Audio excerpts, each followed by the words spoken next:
Hey guys, my name is Carlos Mendez. I'm a 3D artist using SOLIDWORKS Visualize. Today, I'll show you my workflow from rendering to compositing using Visualize. I'll be briefly touching on some of the multiple topics I've already covered in other videos, so keep an eye out for those videos. Alright, so for this example, I'm going to be using the Camaro scene. So I've already picked a particular shot. I'm going to move on to the camera and I've already locked it as I like it here. I'm going to go first into the environment. I'm going to increase the brightness to 2. Next thing I'm going to do, I'm going to switch from a background type from environment to color and make sure it's set to 100% black because otherwise you're going to get an environment that's affecting some of the shadow and it's not going to be purely transparent. All right, from there, I am going to now, well, first I'm going to make sure that the rendering mode, that it looks right in the rendering mode, which it does. I'm going to eventually render it out inaccurate, so I want to always check that. All right, so now we go into output tools, and I'm going to have multiple different passes. First up, I'm going to make sure to include the alpha.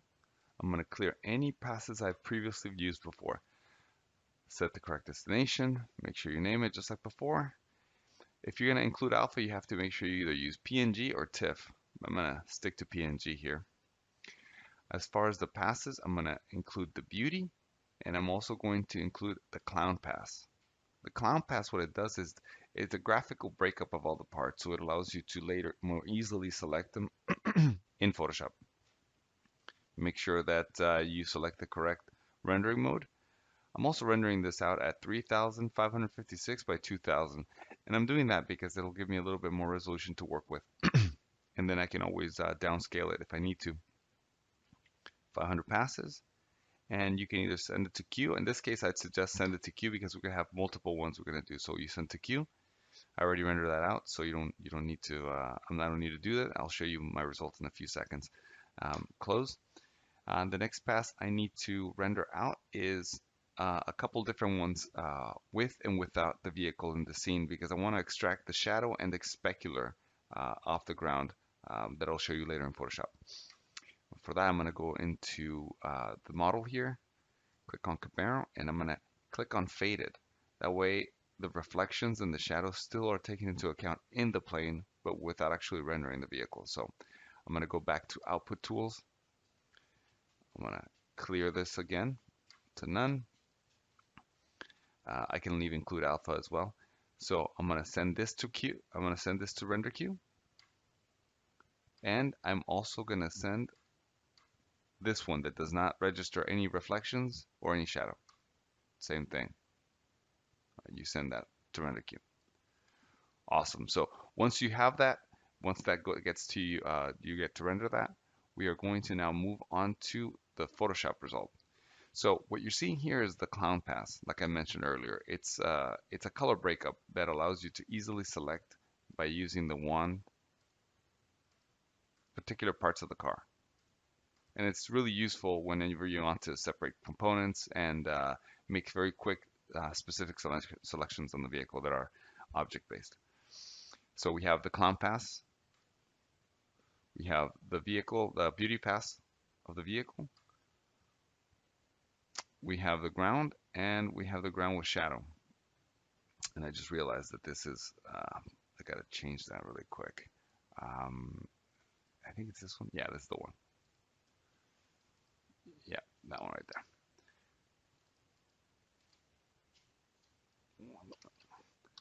I had already made a change on that one. I hadn't noticed. There it is. So we have the ground with no shadow and the ground with shadow. And I added an environment that I happen to have. And this is actually a much larger image, but I thought I showed a nicer sky. So the first step we want to do is that we have this and we want to separate this from the ground. So I would go into the clown pass, make sure you select the ground pass, click on the wand, you click on everything that's black, and then you want to invert the selection. And you will select, let's see, invert selection, and you can now hide that. Click on the vehicle and you can now click on layer mask. Now the only thing you'll end up having is the vehicle outline, which is great. All right, so now we're getting a little bit close. Perfect. 1 second, let's see. Oh, we're on the different blending mode here. Okay, so now we have something that kind of looks like this, but we want to make it look like it's sliding across the screen, heading towards the left. For that, we need to, one that needs to be done is separating the shadow and reflection off of the ground. And that's the reason why I rendered 2 of these. And you could do that fairly simply by clicking on the top one, and you would go into differences. Where are we here? Photoshop difference, there it is. All right, so you see what it does is Photoshop looks at the difference between the top and the left and preserves the things that are different. We could potentially use exclusion as well, but let's just keep it a difference here. Difference. So what I'm going to do now is I'm going to select it all, and I'm going to copy merged. I like to work in a non-destructive fashion. That way I can always go back. And by what I mean by that is that I can always save the layers that I like to be able to retrace my steps without having to re-render or re-import any of the assets. So I'm going to select that. I'm going to title it something like, I don't know, old or unused, or just leave it like that. It doesn't really matter. So now you have, there you go, make sure it's in the correct position. So the next step I'm going to do now with this result is I'm going to invert it. You can do that by holding Control and then pressing I. It inverts it. And I'm actually going to need the one here that I tucked away. So I'm going to, instead of moving it out, I'm going to copy it. Hold Alt, drag it below the one we created. There you go. So we have that. And next thing I'm going to do is that on the one with the shadow only, I'm going to select multiply as a blending mode. And then I'm going to call on to curves, or it can be levels, and you could just, actually no, I'm going to use levels instead. And you can do that with this right here. You can do levels.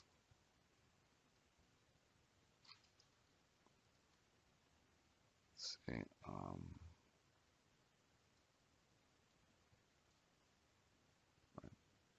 And I only wanted to affect this layer, and what I did is I pressed Alt, and right between the 2 layers I clicked, and that's what you end up getting, just affecting the top portion. Perfect. Okay, great. So now we have what almost looks like what we had in, let me show you the right one here, visible, and it almost looks like this.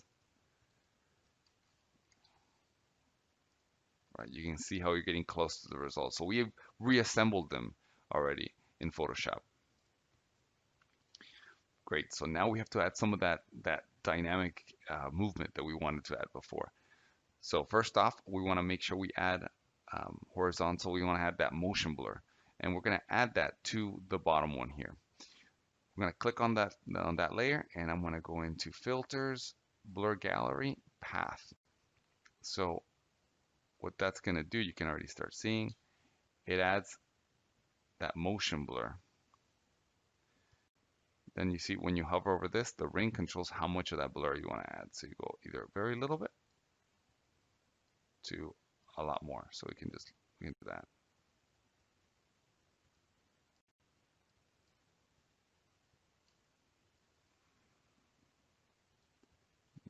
Let me see this. All right. And then you accept it by pressing OK.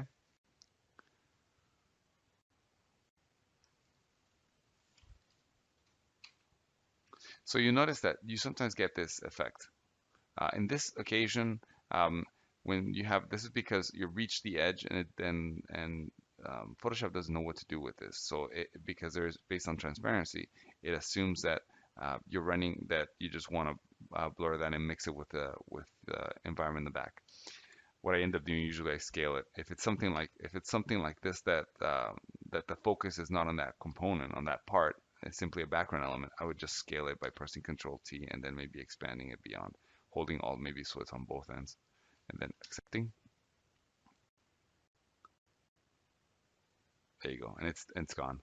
The next thing I would do is I would apply limited blur on the one that has the shadow, because if you notice that there's a lot of that bump still coming through and you don't want that to show. So um, you could do the same thing. I'm going to click on it, and I'm going to go for filter, blur gallery, path blur, do the same thing, but we want it limited a little bit. So here, because you don't want it to be all out of focus, just enough so you don't see the bump.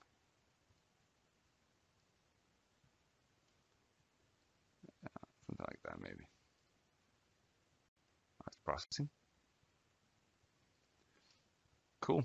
I like that. Great. We have that. Next up is we have to show the wheels moving. And now this might be a little bit more trickier, but it's fairly simple to do thanks to the clown pass that was supplied by the visualize file. So for that, we want to get this this pass here, and we want to duplicate it 2 times. I'll show you that. You can just drag that up to the file here, and you have 1 and 2. All right.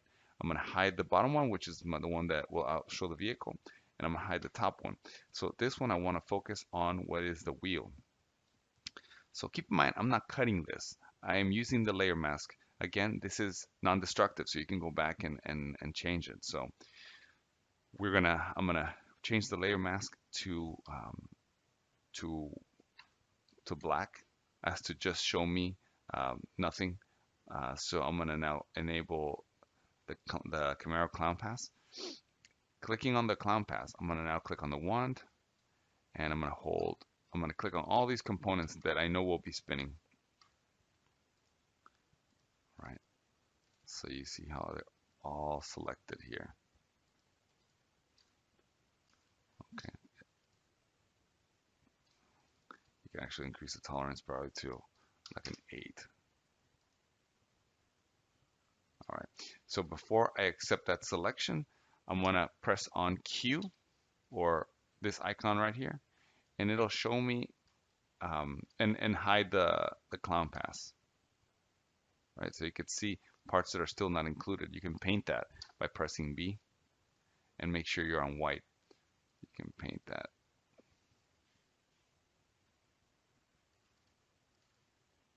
All right. So anything that's in color will end up showing once I accept it. So I'm going to press Q, or press this one again. And now if I click on that, if I click on the layer mask here and I paste the color, I usually hold Alt and backspace. All we're getting is the wheel. And this is perfect, because that's all we're going to want the rotational blur to affect. Now the next thing to do is you want to, I'm actually going to show, I'm going to show the bottom layer here. Actually, I'm going to hide it so you can see specifically this area of blur. So I'm going to click on the portion of the image there, and I'm going to now click on filter, blur gallery, spin blur. I'm going to move it right to about the center of the hub there. And I'm going to scale this puppy down a little bit. Okay, something like that. And just like before, the white portion of the interface is what determines how much spin or how much blur I want. So I think that'll be good. I'm going to accept it, and I want to see how it looks in the car. Pretty cool. All right, so the last one here is going to be the rear one. And in this case, I'm going to leave the vehicle. I'm going to do it in 2 different ways. I showed you first by isolating the wheel here in the front. Now I'm going to show you just doing it on top, because I figure you guys understand what I mean by that. All right, so the next thing, again, I'm going to now do this. I'm going to click on the clown pass, and I'm going to select the wand. Hold Shift if you want to include the selection here. Okay. I'm going to press Q, and I want to paint out the parts that are not included. In fact, sometimes the color confuses me, so I'm just going to hide the clown pass, and I can see what is what. Let's make the brush a little smaller here. And this is, requires some finesse, but it's completely up to you. Sometimes you also have to know how much energy and time to dedicate to the parts that are not going to be seen. So It really is up to you as the artist. I'm going to scale this down. I'm going to press Q again. So if I now click on that, um, if you look, the car its entirety is outlined. So all we have to do really is say anything outside this selection should be black. So since that part is already in white, we have to invert selection. Select invert selection. And now we're going to paste it, we're going to paste black. So keep an eye on this portion here. I'm going to hold Control Backspace. And the only part that's now white is the wheel. We did that because in our initial layer mask, we already had outlined the entire car white, so we knew the wheel was already in white. Okay, cool, we're good. So if we hold Alt, click on the eyeball, we do a solo. There it is. All right, so we know we're good. So let's now click on the image portion of that layer, and I'm going to click on Filter, Blur Gallery, Spin. It's going to be the same process with a little bit of a change here. We're going to scale this down. Oops, I missed. Let me revisit. That's fine. Here, hold on. I made a mess there for a second. Let's try it again. I'm going to click on it.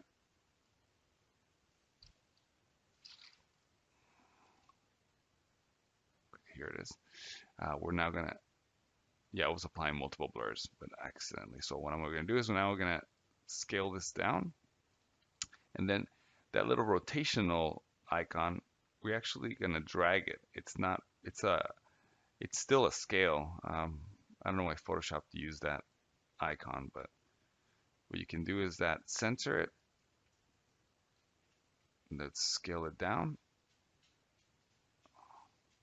And we're going to use that part to disproportionately scale it. Now, the axis of rotation is actually on the left here, so we have to skew it by holding Alt, clicking on that center portion, and sliding it to the left. Remember, this wheel has depth. It's a deep dish wheel, so we need to shift the center of rotation to its correct place. Great, and that looks good. I'm going to say OK. And there you go. That's how you do that. Now, at this point, is really just the finishing touches that we're going to create. Let me collapse some of these icons here. So at this point, I'm going to add some visual effects here. I'm going to clean up some things. I'm going to drag the clown pass under that folder that I created so it doesn't interfere. I can condense some of the rendering layers and say I'm going to call that the Camaro. These are good just house cleaning practices. I'm going to now add a new layer that's warm to cool. Let me click on the gradient. Okay. Something like that. Oh, I'm going to select via linear gradient here. I'll make that an overlay. And I'm going to decrease the effects on the image, something like that. You want to be subtle, even when you're trying to make the image pop. You don't want one particular effect to overwhelm the image. So do that.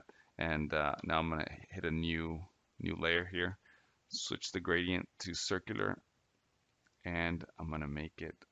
Okay, there you go. Color to transparency. Holding Alt, I'm going to sample that color in the back, and I'm going to switch the blending mode from normal to color dodge, and tweak the opacity.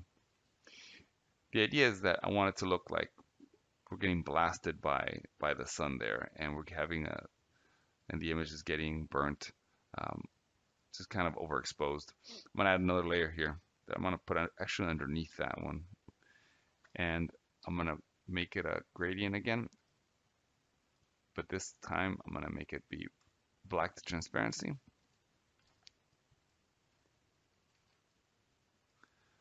And this is really up to you.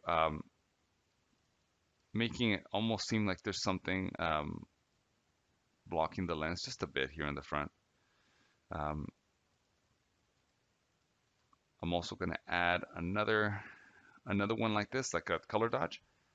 Press G to switch to the gradient. I'm going to select circular again. Hold Alt to sample the blue.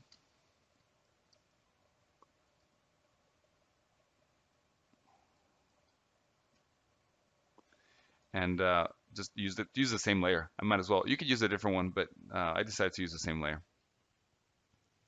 All right.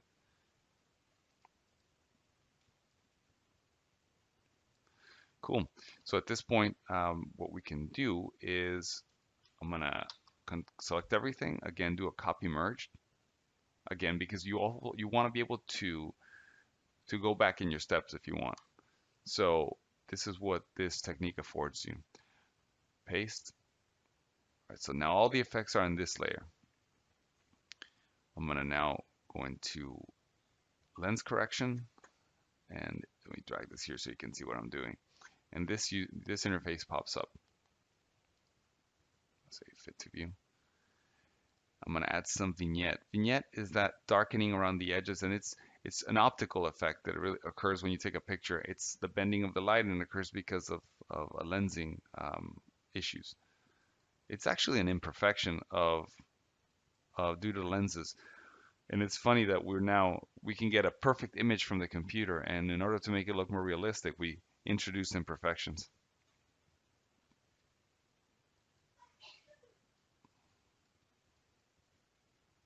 All right, so something like that. And we can do one final adjustment, and that could be a curves adjustment. So just create the subtle S here to make everything pop up.